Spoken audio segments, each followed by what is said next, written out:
Diwali special बिस्किटापेक्षा खुसखुशीत शंकरपाळी बनवतोय. त्याच्यासाठी एका भांड्यामध्ये 1 वाटी पाणी, 1 वाटी तूप आणि 1 वाटी साखर टाकून साखर विरघळेपर्यंत छान मिक्स करून घेतलं. इथे अर्धा किलो मैदा घेतलेला आहे. वाटीचं प्रमाण बघाल तर 4 वाटी मैदा आहे. त्याच्यामध्ये चवीप्रमाणे मीठ, वेलची पावडर टाकून तयार झालेलं तुपाचं मिश्रण थंड झाल्यानंतर थोडं-थोडं मिश्रण टाकून छान असं घट्ट पीठ मळून घ्यायचं.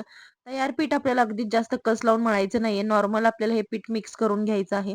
तर इथे पीठ अगदी व्यवस्थित छान असं मिक्स करून आणि मळून घेतलं. आता आपल्याला इथे याचे शंकरपाळे बनवून घ्यायचे. पिठातला एक उंडा काढून घेतला. अशा पद्धतीने लाटून परत त्याची घडी घालून परत छान अशी पोळी लाटून घेतली. साईडच्या कडा कट करून घेतल्या आणि अशा पद्धतीने अगदी मस्त असे शंकरपाळी कट करून घेतल्या. तयार झालेली शंकरपाळी आपल्याला तेलामध्ये मस्त तळून घ्यायच्या आहेत. तेल छान असं गरम झाल्यानंतर ह्याच्यामध्ये शंकरपाळी टाकून घ्यायची. अगदी खुसखुशीत होईपर्यंत आपल्याला अगदी बिस्किटाच्या कलरची आपल्याला ही शंकरपाळी तळून घ्यायची आहे. अगदी खुसखुशीत आणि खमंग अशी आपली शंकरपाळी इथे तयार आहे.